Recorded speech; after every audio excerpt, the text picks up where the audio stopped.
Aku sudah tahu kalau Sembojo sering mengganggu kalian. Benar, memang dia itu bukan sembarangan demit, ucap Cempoko Kuning. Sembojo? Tanya Bima. Demit yang mengancammu semalam itu. Aku mau bertanya satu kali padamu. Apa kamu sudah mantap dengan niatmu itu? Tanya Cempoko Kuning.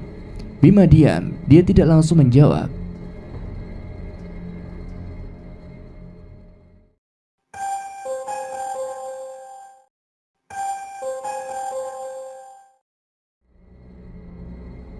Assalamualaikum warahmatullahi wabarakatuh. Jumpa lagi dan selamat datang kembali di channel Netra Kala. Seperti biasanya pada kesempatan kali ini saya akan membagikan sebuah kisah misteri. Kisah kali ini berjudul Labuh Mayit. Bagi teman-teman semua yang ingin langsung membaca cerita ini, bisa langsung klik link yang sudah saya sisipkan di kolom deskripsi video ini. Dan bagi teman-teman yang belum subscribe, silakan bisa tekan tombol subscribe terlebih dahulu dan jangan lupa aktifkan lonceng notifikasinya agar tidak ketinggalan update video terbaru dari kami. Untuk itu langsung saja, tanpa perlu berlama-lama lagi, kita langsung ke inti ceritanya.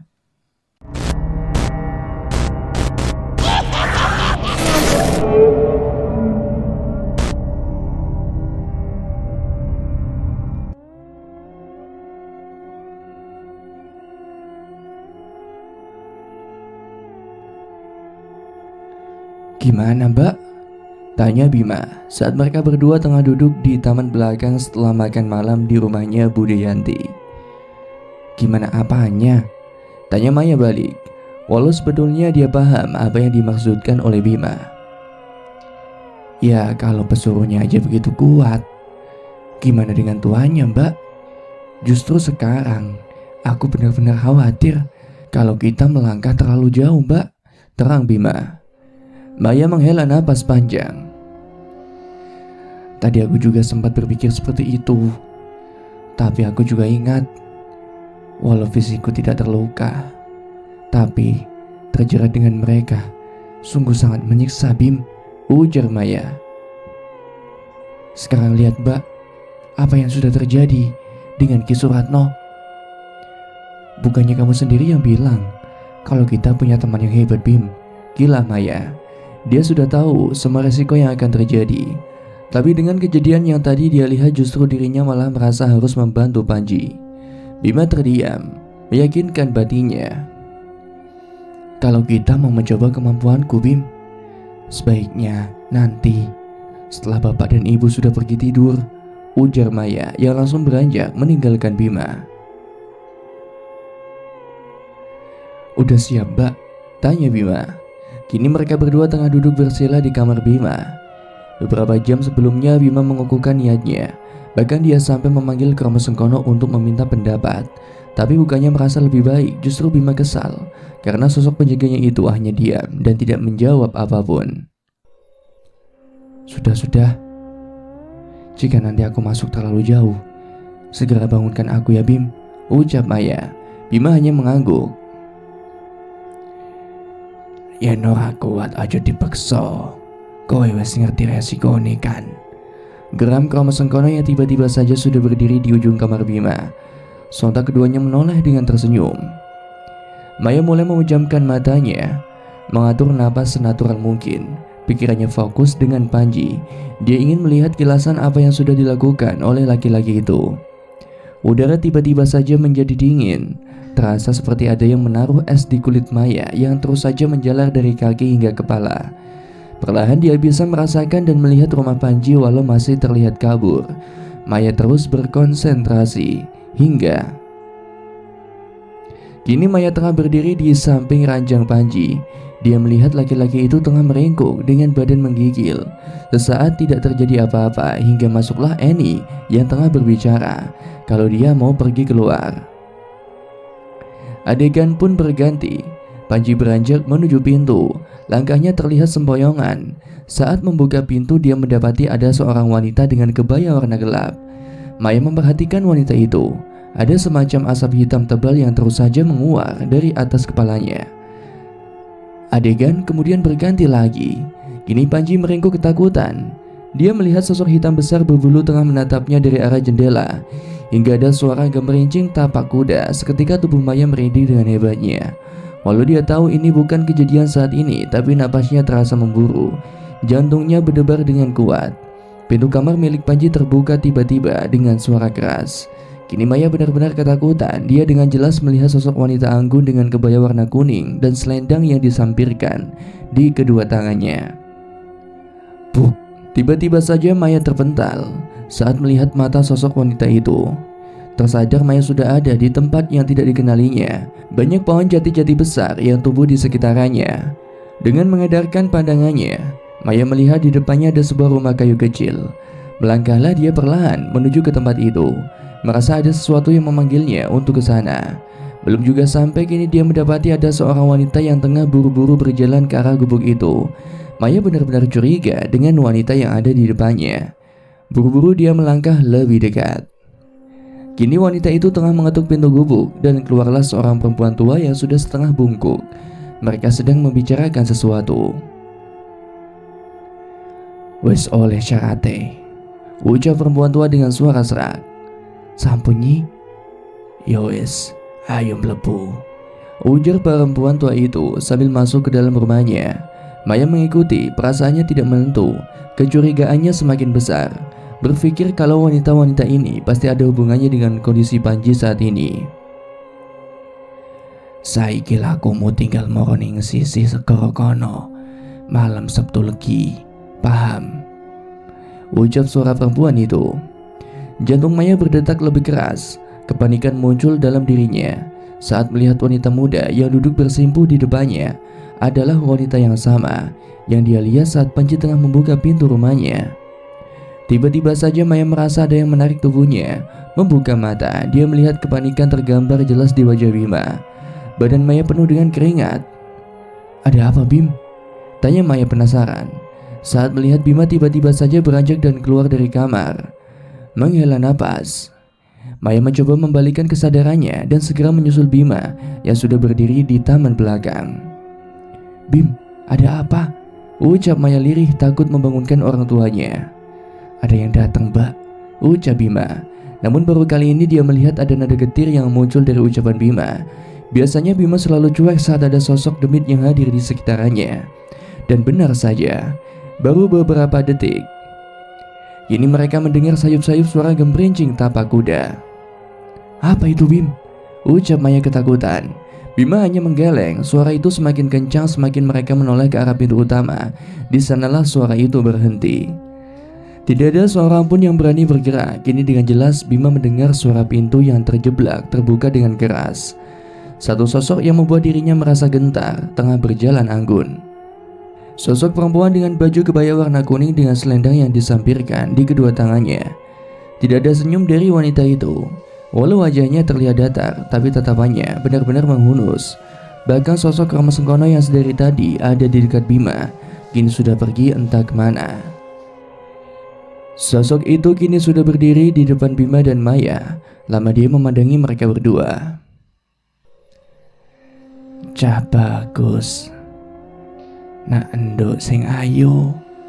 Aku akan wis ngeru karo kowe wong loro. Aja melok-melok apa sing duduk urusanmu," ucapnya sambil tersenyum. Bukan senyum lembut, tapi senyum penuh dengan ancaman. Bima dan Maya terdiam. Mereka benar-benar tidak bisa berkutik sama sekali. Tangan kanan Bima mulai terasa panas. Seketika sosok itu melihat ke arah tangan kanan Bima. Dia tersenyum dan berkata, "Barang sing ono ning tanganmu durung mesti iso njamin slamete keluargamu. Tak kai pilihan. Jarno wong-wong kae dadi ingon-ingonku. Apa tak usah asik panggonanmu?" ujar wanita itu masih dengan senyum yang mengerikan. "Sapa kowe?" ucap Bima gagap. Entah dari mana keberanian itu muncul dalam dirinya. "Ora penting aku sapa. Pisan maneh tak omongi Cah Bagus. Aku isen delok getih sing ngalir ana ning awakmu Makane aku ora sembarangan jupuk nyawamu. Kaya menungso sing mau awan arep melu-melu urusanku. Jawab wanita itu yang langsung saja menghilang dan meninggalkan bau bunga sedap malam yang begitu pekat. Seketika tubuh Bima melemas. Dia tahu apa yang dimaksudkan dengan ucapan demit yang ada di depannya ini. Sedangkan Maya sudah merasa terduduk di lantai. Dia benar-benar ketakutan sekarang. "Bim, mau kemana?" tanya Maya saat melihat Bima berjalan menjauh darinya. "Sebentar," hanya itu yang Bima ucapkan. Beberapa saat Maya menunggu, memejamkan matanya, mencoba mengatur napas dan detak jantungnya. "Mbak," panggil Bima yang sudah ada di dekat Maya. Membuka mata, Maya mendapati Bima tengah jongkok di sampingnya dan memegangi handphone miliknya. "Kenapa?" tanya Maya khawatir. Tidak menjawab, Bima hanya menyerahkan handphone miliknya. "Bim, Ki Suratno meninggal barusan. Dia lari dari bangsal dan menabrakkan dirinya ke mobil yang tengah melaju kencang di jalanan." Mata Maya membulat seketika tengah membaca pesan teks yang dikirimkan oleh Panji. "Bim," ucap Maya saat tengah berdiri di samping Bima. Kini mereka berdua tengah berada di taman belakang rumah Budayanti. "Aku tahu apa yang kamu pikirkan, Bim. Tapi kita harus berhati-hati. Jangan sampai kita salah langkah," lanjut Maya saat mendapati Bima masih terdiam menikmati sebatang rokok miliknya. Maya tahu Bima tengah memikirkan ancaman dari sosok demit wanita itu. Setelah semalam memperlihatkan pesan teks yang dikirimkan oleh Panji, dia langsung minta Maya untuk segera masuk ke dalam kamar. Jadi Maya belum sempat bercerita tentang apa yang dia lihat. "Siapa sebenarnya wanita itu?" kata Bima menerawang jauh. "Wanita yang membuat Panji seperti ini. Aku yakin ini hanya permulaan," jawab Maya. Mendengar jawaban dari Maya, Bima memutar kepala menghadap ke arah sepupunya. "Aku melihatnya semalam. Ada yang sengaja memanggilnya," kata Maya yang langsung saja menceritakan semua kejadian yang dia lihat semalam. "Dulu, saat Kediswari mencoba menguasaimu, dia menggunakan media sisir. Apa kau tahu media apa yang dia gunakan, Mbak?" tanya Bima saat Maya sudah selesai dengan ceritanya. Maya pun menggeleng. "Aku tidak melihat benda apapun, Bim. Seperti yang aku ceritakan, ada 2 orang manusia yang sengaja memanggil sosok demit itu untuk mencelakai keluarga Panji. Aku tidak tahu alasannya apa, dan aku sama sekali tidak melihat benda apapun yang mencurigakan," jawab Maya dengan getir. "Kalau begitu kita harus mencari tahu, Mbak. Aku yakin dengan menghancurkan benda itu atau entah apapun itu bisa membuat sosok demit yang memengaruhi Panji itu menghilang," kata Bima serius. Maya terkesiap mendengar ucapan Bima. Tangannya secara otomatis bergerak mengusap-ngusap wajahnya. Dia tahu Bima tidak akan berhenti saat ini. "Taruhannya nyawa kita, Bim," ujar Maya lirih. "Kamu tahu, Mbak, dengan ucapan sosok demit itu, justru aku berpikir setelah tujuannya terlaksana, meskipun kita diam atau tidak ikut campur, dia akan mengincar kita berdua," ujar Bima dengan seringai yang jarang sekali muncul dari bibirnya. "Karena apa? Karena darah kita, darah sang raja," tugas Maya, sedang Bima mengangguk-angguk mengiyakan. "Semua sudah tidak sama seperti dulu, Mbak. Lebih baik kita bergerak mencari tahu daripada hanya berdiam diri menunggu kematian," ucap Bima mantap. Kembali Bima menolehkan kepalanya. Pikirannya melayang, membayangkan jika di sini ada Pak Arif, pasti dia bisa memberikan solusi atau setidaknya dia akan mencoba untuk mencari jalan keluar. Lama mereka terdiam, keduanya terbenam dengan pikiran masing-masing. "Simba berpesan pada aku agar aku selalu menjagamu," ucap Maya lirih. Matanya mulai memerah. Dia sadar akan bahaya yang menghantui mereka. Terlebih ingatan di mana Bima berdiri bersanding dengan sosok demit wanita itu terus saja muncul di depan matanya. "Kau tidak perlu ikut campur terlalu dalam, Mbak.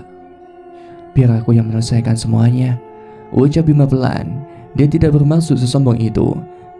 Dia jelas butuh bantuan. Tapi Bima juga tidak mau jika keputusannya ini dapat membahayakan orang-orang di sekitarnya. "Jangan bodoh. Kau tidak akan bisa memecahkan semuanya ini sendirian, Bim," tugas Maya. Bima terdiam, menimbang-nimbang, memikirkan apa yang harus dilakukannya saat ini. Sepertinya kita harus kembali ke gubuk Simbah, Mbak, kata Bima yang kembali menolehkan kepalanya ke arah Maya. Aku juga mikir kayak gitu sih. Lebih baik setelah ini kita coba untuk pergi menemui Simbah, Bim. Mumpung bapak dan ibu sedang pergi, kita lakukan siang ini, kata Maya yang langsung beranjak pergi meninggalkan Bima. Bima menghela napas, menutup kelopak matanya. Ia segera menghubungkan batinnya dengan Kromo Sengkono. Buka matamu, Bim, kata Kromo Sengkono yang sudah ada di depan Bima. Demit wanita itu datang menemuiku dan Mbak Maya semalam, ujar Bima, memandang lurus ke arah Kromo Sengkono. Aku wis ngerti. Sing ojo aku lunga merga Simbah sing ngakon. Simbah wis nampa pesenmu. Saiki wis ditunggu, geram Kromo Sengkono. Bima pun mengerti. Ia mengangguk dan langsung beranjak menuju ke arah kamar Maya. Tok tok tok. Mbak Mai, panggil Bima sembari mengetuk pintu kamar sepupunya. Pintu pun terbuka. Tanpa menjawab ucapan Bima, ia langsung menghambur keluar. Ayo, Simbah sudah menunggu kan? Tanya Maya sambil berjalan ke arah kamar Bima. Bima tertegun. Dari mana dia tahu? Batin Bima. Spontan ia langsung menengok ke arah Kromo Sengkono yang kini hanya terlihat tersenyum. Tidak mau berlama-lama, segera Bima menyusul Maya. Panggil Kromo Sengkono, Bim, pinta Maya saat mendapati Bima sudah duduk bersila di hadapannya. Bima pun mengangguk. Kembali ia memejamkan matanya, mencoba untuk mengatur napas dan mengalirkan energi di sekujur tubuhnya. Beberapa menit mereka diam, mencoba terus berfokus dengan tujuan mereka, hingga Bima merasakan atmosfer di kamarnya berubah. Suhu udara sangat panas tiba-tiba saja merambat pelan menjadi dingin. Tarikan-tarikan kecil di ujung kepalanya mulai terasa lebih intens. Tiba-tiba saja ada tarikan kuat yang membuat tubuhnya tersentak. Buka matamu, terdengar suara Kromo Sengkono. Sontak Bima langsung membuka matanya. Di mana ini? Tanya Bima kebingungan. Sedangkan Maya langsung berdiri dan bergerak mendekat ke arah Bima. Mereka tidak dibawa oleh Kromo Sengkono ke gubuk di mana Simbah berada. Candi Sari, ucap Kromo Sengkono singkat. Bima memfokuskan pandangannya. Setelah semua terlihat lebih jelas, kini Bima sadar dia telah berdiri di sebuah pelataran yang luas dengan beberapa candi yang mengelilinginya. Rausa Sumeleng, pancen Simbah sing ngakon Sengkono kowe mrene, ujar Simbah yang ternyata sudah duduk di salah satu punden pintu masuk candi. Ngapunten, Mbah, punapa kula kalian Maya di petoting panggonan iki? Tanya Bima yang sudah duduk bersila di depan Simbah. Demit sing mbok temoni kowe mau bengi iku dudu sembarang demit. Niatanmu ki nulung menungso sik gawe bangunan iki buka ge awakmu lan dulurmu. Neng kene biyen Cempaka Kuning sinau kanuragan karo Simbah. Saiki wis waya Simbah dhewe sing ngajari awakmu. Jelas Simbah. Seniku dawuh, Mbah, ucap Bima tanpa ada pertanyaan lainnya. Jantung berdebar keras. Dia tahu Simbah bukan sembarangan orang. Bahkan kekuatannya mungkin jauh di atas Cempaka Kuning. Sadurunge kuwi, Nduk, mrene yo, pinta Simbah sambil meminta Maya untuk lebih mendekat ke arahnya. Nggih, Mbah, ucap Maya yang langsung bergerak ke arah Simbah. Tutupen matamu. Lakok nopo sing wis tak ajari wingi, kata Simbah.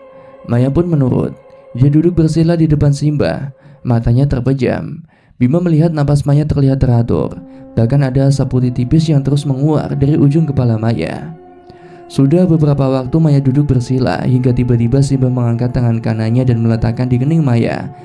Bima cukup kaget karena saat ini dia merasakan energi Maya meledak-ledak.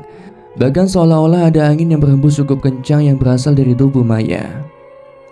Buka matamu, Nduk, pinta Simbah saat sudah menurunkan tangannya. Wes paham apa sing kudu dilakoni? Tanya Simbah saat Maya sudah membuka matanya. Sampun, Mbah, jawabnya sembari mengangguk. Kromo Sengkono iso ngajari kowe kanuragan. Saiki ben Simbah sik dolanan sithik karo dulurmu, kekeh Simbah sambil berdiri. Sedangkan Maya tersenyum dan segera berjalan ke arah Kromo Sengkono. Menyat le, Kata Simbah minta Bima untuk berdiri. Tidak berani membantah, Bima langsung berdiri. Jantungnya berdegup keras. Dia memperkirakan kalau Simbah akan bertarung dengannya. Nang ngopo kowe le? Kok malah deg-degan? Yen sing dolanan mung Simbah karo kowe, kurang seru. Kakak Simbah yang langsung saja menghentakkan tongkat kayunya. Bima tersentak. Udara di sekitarnya tiba-tiba saja seperti menghilang. Napasnya tercekat. Dia tahu sensasi ini. Dia tahu milik siapa energi ini. Enten punapa Ndara, ucap Dewi bersimpuh di depan Simbah. Bima sudah paham, dia meringis.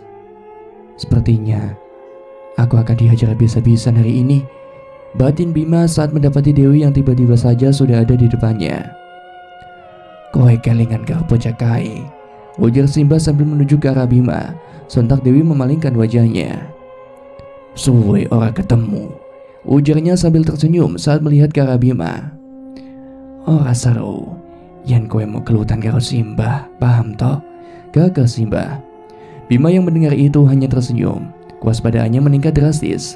Teringat bagaimana dulu Dewi mempermainkannya seperti boneka. Kowe oleh niat nyilakani aku kau Dewi. Ra usah ditahan, saiki siap-siap, kata Simbah. Mendengar itu, ketiganya langsung mengumpulkan tenaga. Bima yang merasa kecil berusaha semaksimal mungkin agar energinya tidak meluber. Dia ingat Krama Sengkono pernah memberitahunya, jika dia bisa mengendalikan energi yang ada dalam dirinya dengan sempurna, maka itu bisa menjadi senjata mematikan. Saiki, ucap Simbah yang langsung saja menghilang dari pandangan. Sedang Dewi secepat kilat bergerak ke depan Bima. Sontak Bima langsung mengeluarkan pagar gaib. Suara benturan energi dari Bima dan Dewi bergaung mengerikan. Kurang kandele, ucap Dewi meremehkan pagar gaib milik Bima. Belum sempat Bima menjawab, tiba-tiba saja dia merasakan ada sesuatu yang bergerak cepat dari arah belakangnya. Menyadari itu adalah Simbah, Bima langsung bergerak ke samping, berharap serangan Simbah mengenai Dewi yang berdiri di depannya. Namun Bima salah. Nyatanya serangan yang ia nantikan tidak kunjung muncul. Ojo meleng, terdengar suara Simbah. Bup. Tiba-tiba saja Bima tersungkur ke belakang. Dia sama sekali tidak melihat dan merasakan keberadaan Simbah. Belum sempat dia jatuh ke tanah, dari arah belakang tiba-tiba saja Dewi sudah muncul dan ikut memukulnya. Sementara itu, berdirilah di dekatku, ujar Krama Sengkono. Maya mengangguk. Dia merasa ngeri melihat Bima yang tengah bertarung dengan dua makhluk yang mengerikan.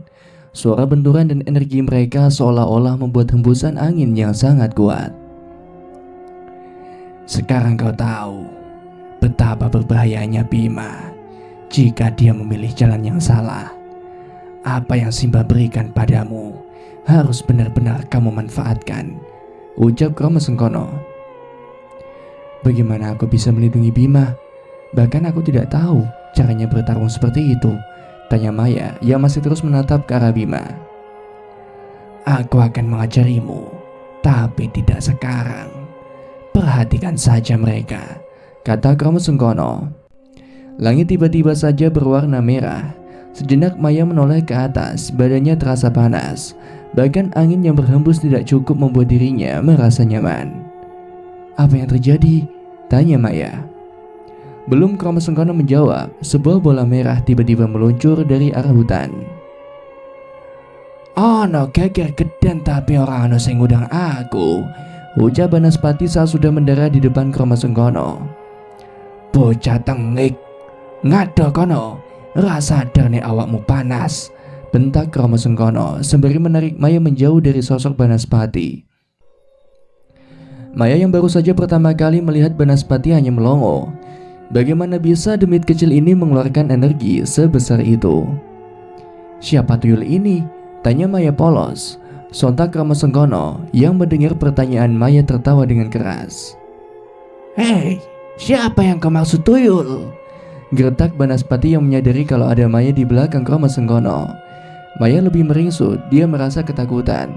Melihat itu Banaspati mengerutkan dahinya, tersadar itu adalah Maya. Sontak dia langsung nyengir. Ora lanang ora wedok padha wae, gerutu Banaspati. Eleng, kowe cocok kaya tuyul. Das botak, awak cilik, gagah Krama Sengkono dengan suara menggeram, sedang Maya hanya tersenyum menyesal. Banaspati, penjaga pintu masuk alas lali jiwa. Jelas Krama Sengkono, sedang Banaspati hanya tersenyum dan mengangguk. Bima sudah benar-benar kewalahan, tenaganya hampir habis. Simba dan Dewi benar-benar makhluk yang sangat kuat. Keluarkan diriku, kalahkan mereka. Bima terkesiap.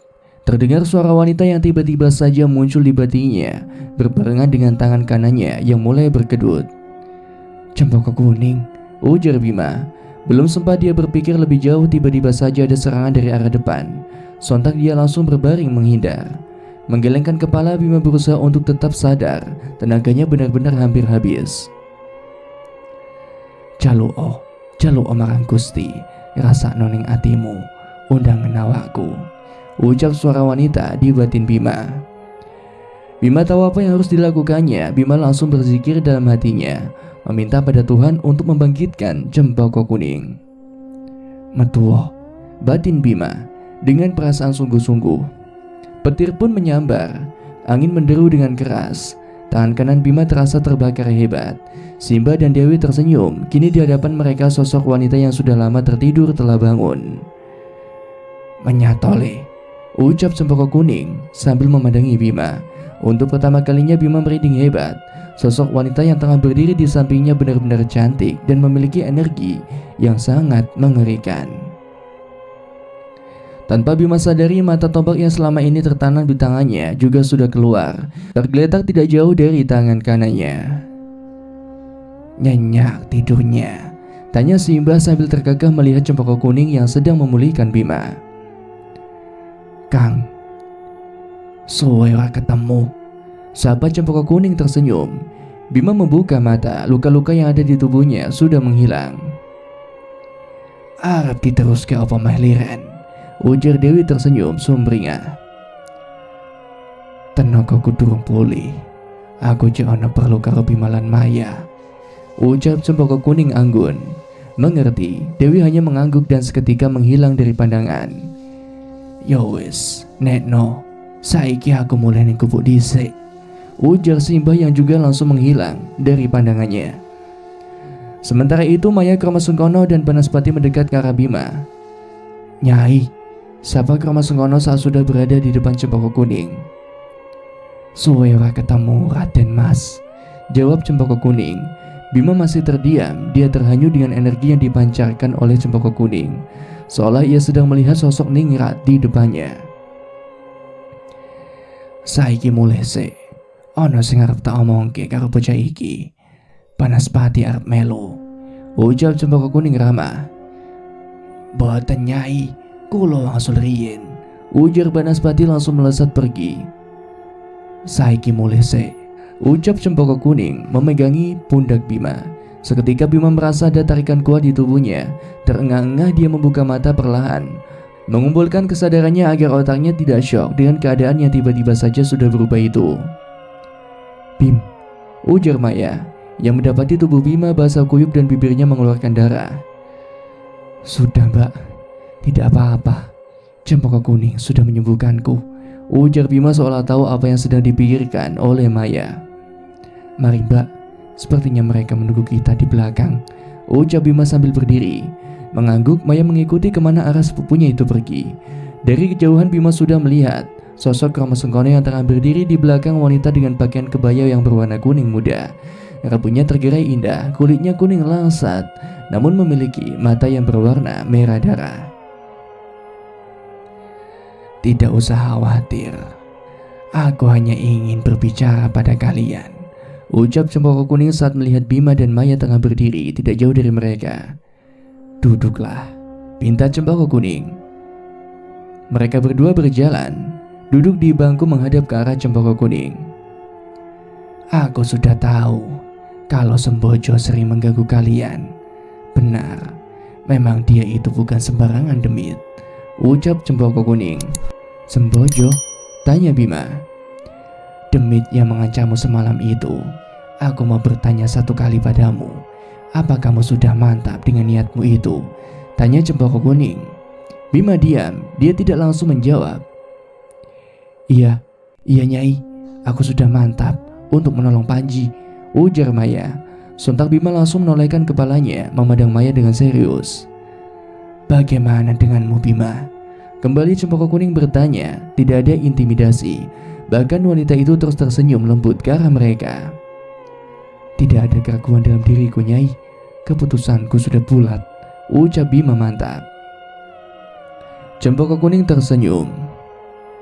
Setelah ini, aku akan menghilangkan hawa keberadaanku. Mata tombak itu akan tetap berada dalam dirimu. Sedangkan Maya, bersiaplah. Kemampuan yang sudah diberikan Simba padamu akan segera kamu gunakan. Ingat, saat kalian menyembuhkan mangsa dari Sembojo, otomatis kalian sedang mengibarkan genderang perang. Tidak usah khawatir, aku tetap akan membantumu. Ingat Bima, semua tergantung niatanmu, ucap Cempaka Kuning. Bima mengangguk, dia sudah tahu resiko dari pilihannya. Kini mata Bima terpejam. Ada satu hal yang selalu ingin ia tanyakan saat Cempaka Kuning hadir di hadapannya. Tanyakan Bim, apa yang membuatmu begitu gelisah? Ujar Cempaka Kuning. Bima membuka mata, kaget karena wanita itu tahu dengan perasaannya. Pak Arif Nyai, bisakah kamu membawanya keluar dari tempat itu? Tanya Bima penasaran. Pilihan itu tetap pilihan. Siap kae wae apa sik wis ketok ning ngarep moto, ujar Cempaka Kuning yang langsung saja menghilang, dibarengi dengan bau bunga cempaka yang kuat. Sedangkan Kromo Sengkono hanya diam dan mengangguk, lalu juga ikut menghilang. Bim, ujar Maya saat melihat Bima termenung. Aku tahu Mbak, fokus saja dengan kesembuhan Panji. Aku penasaran apa yang diberikan Simba padamu, tanya Bima. Cara untuk menyembuhkan Panji Bim, tapi aku butuh bantuanmu. Bima tersenyum. Dia sebenarnya sudah menduga kalau Simba akan membantu mereka untuk menyelesaikan masalah ini. Bagaimana caranya Mbak? Tanya Bima. Aku tahu cara menyembuhkannya, dan saat aku melakukan itu, tugasmu adalah menghalau sosok hitam yang ada di dalam tubuh Panji. Dia yang menjadi media dari penyakit Panji. Dan jika semua ini gagal, akan ada konsekuensinya, jelas Maya. Hah? Konsekuensi Mbak? Ucap Bima bingung. Iya, konsekuensinya penyakit yang ada di tubuh Panji akan berpindah ke tubuhku. Selain itu, Sembojo akan dengan mudah menghabisi kita, kata Maya dengan pandangan serius. Baiklah, saat di rumah Panji nanti kita bisa meminta bantuan Kromo Sengkono, ujar Bima saat sudah paham dengan konsekuensi yang akan menimpa Maya. Tidak bisa Bim, ada pagar gaib yang mengelilingi rumah itu. Kromo Sengkono tidak akan bisa masuk. Kau sendiri yang harus menghadapi makhluk-makhluk itu, tugas Maya. Bima terhenyak, memejamkan matanya, mempertimbangkan semuanya sekali lagi. Resiko yang dihadapinya sungguh sangat besar. Lalu bagaimana dengan orang tua Panji Mbak? Tanya Bima. Dia tidak yakin kalau Pak Abar akan dengan mudah percaya dengan ucapan dua anak yang masih ingusan itu. Itu urusan mudah, kita sirap mereka, kata Maya menyeringai. Bima menganggukkan kepalanya, tidak menyangka kalau Maya sudah mempertimbangkan sedemikian jauh. Baiklah Mbak, aku serahkan itu semua padamu, ujar Bima. Kalau begitu bersiaplah, kita lakukan malam ini. Hari ini itu Sabtu Pahing, sesuatu dengan ritual yang sudah dikehendaki oleh Sembojo, kata Maya. Sedang Bima hanya mengangguk mengiyakan. Bagaimana caramu mengetahui ini semua Mbak? Tanya Bima dengan suara sedikit keras saat mereka sedang berkendara menuju ke arah rumah Panji. Apa Bim? Oh, tadi udah makan aku, ucap Maya setengah berteriak. Bima bingung dengan jawaban Maya. Justru dia malah terkikik sendiri. Kemudian Bima sedikit melambatkan kendaraannya. Mbak, aku tanya, bagaimana caramu mengetahui ini semua? Bukan sudah makan apa belum? Kata Bima menahan tawa. Oh, maaf Bim, gak denger. Lagian kamu bawa motornya kayak setan. Malam setelah kamu memintaku untuk tidur itu, aku mencari petunjuk Bim, dan itu yang kudapatkan, jelas Maya. Mendengar jawaban Maya, kembali Bima melajukan motornya dengan cepat. Tidak mau membuang-buang waktu lagi. "Bim, tunggu Bim, berhenti dulu," kata Maya sambil menepuk-nepuk pundak Bima. "Kenapa Mbak?" tanya Bima penasaran.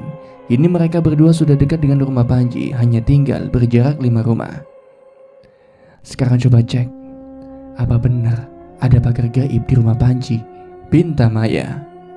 Tanpa turun dari motor, Bima memejamkan matanya. Ia memfokuskan dirinya. "Benar Mbak, sekarang terlihat jelas ada sesuatu yang menyelupungi rumah itu dan energinya benar-benar memuakkan." Jelas Bima. Maya menghela napas. "Baiklah, nanti aku akan mencoba menyerap orang tua Panji saat mereka bersama denganku. Semoga saat ini mereka sedang berada di rumah," kata Maya. Kembali Bima menstarter motornya dan segera menuju depan rumah milik Panji. Sampainya di sana, dia melihat mobil milik keluarga Panji terparkir di pekarangan. Mulut Bima pun tersenyum. Ada kemungkinan kalau Pak Akbar dan Bu Eni juga ada di rumah. Tok tok tok. "Assalamualaikum." Salam Bima sambil mengetuk pintu rumah Panji. Beberapa saat kemudian mereka menunggu hingga terdengar suara pintu yang terbuka. Bim, ayo masuk," ujar Eni saat mengetahui Bima tengah berdiri di depannya. "Panji di mana, Bu?" tanya Bima pada Bu Eni. "Di kamar Bim, tidur sepertinya," jawab Eni sambil mengulurkan tangan. Hingga saat dia bersalaman dengan Maya, seketika Bima melihat ada sesuatu yang menjalar melewati tangan Bu Eni. Bima tersenyum. Sepupunya benar-benar hebat, tinggal menunggu Pak Akbar untuk melanjutkan aksinya. "Pak Akbar mana, Bu?" ucap Maya tersenyum. "Sebentar ya, saya panggilkan. Masih di ruang kerja kayaknya," jawab Bu Eni yang langsung masuk ke dalam rumah. Benar saja, sesaat setelahnya Pak Akbar muncul. Kembali saat Maya bersalaman dengan laki-laki itu. Bima melihat ada sesuatu yang menjalar dari tangan Maya masuk ke dalam tubuh Pak Akbar. "Berhasil?" tanya Bima penasaran. "Sepertinya, tapi sosok hitam itu juga menyadari kedatangan kita," ujar Maya. "Bagaimana kalau sihirmu tidak berhasil, Mbak?" tanya Bima penasaran. Maya tersenyum nakal. Sepintas Bima melihat dia mengaduk-aduk tasnya. "Kita bisa pakai ini," kata Maya sambil menunjukkan sesuatu di dalam plastik. "Hah? Obat tidur?" tanya Bima terkekeh. Sejak kapan Maya punya obat tidur? "Kapan kamu beli obat itu, Mbak?" "Ini punya Bapak Bim. Aku ambil di kamarnya tadi siang," kekeh Maya. Bima mengangguk, tidak melanjutkan pembicaranya karena Pak Akbar yang kembali masuk ke ruang tamu di mana mereka sedang duduk. Beberapa waktu mereka berbincang menanyakan tentang keadaan Panji dan juga Ki Suratno. Hingga menjelang maghrib Panji muncul dari arah kamarnya. Mukanya terlihat sayu, badannya sekarang seperti mengeluarkan bau tidak sedap. "Gimana kondisi kamu, Ji?" ujar Maya saat Panji sudah duduk di sebelahnya Pak Akbar. "Ya kayak gini, belum ada perubahan. Aku tidak tahu apa penyakit ini bisa sembuh atau tidak," ujar Panji murung. Maya yang melihat itu mencoba untuk menghibur Panji, sedangkan Bima yang memperhatikan Pak Akbar yang mulai menguap beberapa kali. "Sepertinya sihirmu berhasil, Mbak," ujar Bima lirih. Namun Maya tidak menanggapi. Dia masih terus saja mencoba untuk menghibur Panji. Seketika ada sesuatu yang melintas di pikiran Bima. Ya, sepertinya sedang ada cinta monyet," batin Bima tersenyum. "Bim, bersiaplah. Setelah Pak Akbar dan Bu Eni tertidur, kita lakukan rencana kita," ujar Maya lirih. "Bisik-bisik apa sih?" tanya Panji yang menyadari kalau Maya sedang berbisik pada Bima. "Ci, kamu percaya nggak sama kami?" tanya Maya serius. "Maksudnya?" ucap Panji kebingungan. Maya menghela napas. "Aku akan mencoba untuk menyembuhkanmu, Ji. Maaf, aku melakukan sesuatu pada kedua orang tuamu agar mereka tidak mengganggu," jelas Maya sambil melihat ke arah pintu dapur. Takut kalau tiba-tiba saja Pak Akbar dan Bu Eni masuk ke ruang tamu dan mendengar ucapan Maya. Panji terdiam. "Bisakah kalian?" ucapnya melihat Bima dan Maya bergantian. "Aku tidak tahu, tapi kita bisa mencobanya," jawab Bima. "Tapi kalau kau tidak mau, kami tidak memaksa," lanjut Bima yang juga mengedarkan pandangannya. Tiba-tiba saja suasana rumah Panji menjadi mencekam. "Lakukan, Bim. Coba. Aku sudah tidak nyaman dengan penyakit ini. Tapi bagaimana jika terjadi sesuatu dengan kalian?" Tanya Panji khawatir mengingat kejadian yang terjadi dengan Ki Suratno. Sudah, jangan pikirkan itu. Tidak akan ada apa-apa. Aku butuh bantuanmu. Bisakah kau masukkan obat tidur ini ke minuman orang tuamu? Aku tidak bermaksud apa-apa, hanya berjaga daripada nanti ada sesuatu yang tidak diinginkan. Jauh lebih baik jika mereka tertidur, ujar Maya sambil menyerahkan obat tidur pada Panji. Apa sirupmu tidak berhasil, Mbak? Tanya Bima penasaran. Kelamaan, Bim. Sedari tadi aku sudah merasakan mereka semakin mendekat, terang Maya. Bima hanya mengangguk, dia juga merasakan demikian. Gimana, Ji? Tanya Maya memandang ke arah Panji yang sedang mengamati obat yang diberikan Maya. Panji pun mengangguk. Bisa-bisa akan aku lakukan. Kebiasaan bapak ibu setelah maghrib itu mereka minum teh di taman belakang, ucap Panji yang langsung beranjak meninggalkan Bima dan Maya. Udah siap, Bim? Tanya Maya. Kini mereka bertiga sudah berada di kamar milik Panji. Tadi setelah makan bersama, sengaja Panji membubuhkan obat tidur di minuman milik Pak Akbar dan Eni. Bukan karena sirup yang diberikan Maya tidak berpengaruh, hanya saja dia berpikir akan jauh lebih efisien jika menggunakan obat tidur. Alasan lainnya karena Maya tidak mau proses ritual penyembuhannya diketahui oleh orang tua Panji. Ember dan air putihnya untuk apa, Mai? Tanya Panji penasaran. Aku akan mengeluarkan sesuatu dari tubuhmu. Pasti akan ada banyak yang keluar. Daripada nanti kita repot membersihkannya, lebih baik kita sediakan tempat. Air putih itu nantinya untuk menetralisir tubuhmu. Bagaimana denganmu, Bim? Ujar Maya. Pria baba kalau udah mulai, ujar Bima mantap. Meski jantungnya berdetak keras, untuk pertama kalinya mereka berusaha menyembuhkan seseorang dari pengaruh-pengaruh gaib. Kini Maya sudah duduk bersila di belakang Panji, sedangkan Bima duduk tidak jauh dari mereka. Saat Maya mulai memejamkan matanya, beberapa saat kemudian suasana kamar berubah menjadi drastis. Angin dingin berhembus entah dari mana asalnya. Bulu-bulu roma milik Bima seketika berdiri. Sontak Bima langsung mengeluarkan energinya. Dia tahu makhluk yang mengganggu Panji mulai menampakkan wujudnya.